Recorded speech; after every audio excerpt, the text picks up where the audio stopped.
Un début d'année 2023 mouvementé en Palestine occupée. Avec les incursions sionistes répétées et les assassinats quotidiens, le bilan de la situation sur le terrain en Cisjordanie occupée est désastreux.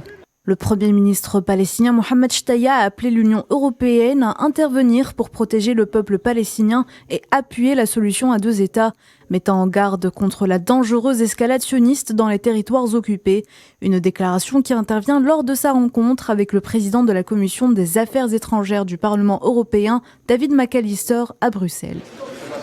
Le vice-président de la Commission européenne, Josep Borrell, s'est également exprimé à ce sujet en conférence de presse.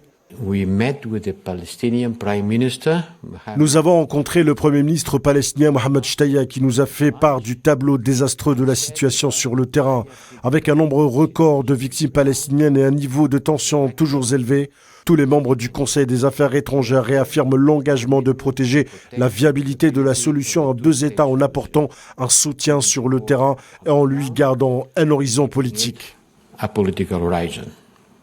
Le Premier ministre palestinien a réitéré son appel à reconnaître l'État de Palestine ainsi qu'à faire en sorte de ne pas permettre au nouveau gouvernement sioniste, qui comprend des extrémistes et des criminels condamnés, de franchir les lignes rouges sans dissuasion ni sanction, en particulier en ce qui concerne les droits de l'homme et l'expansion des colonies.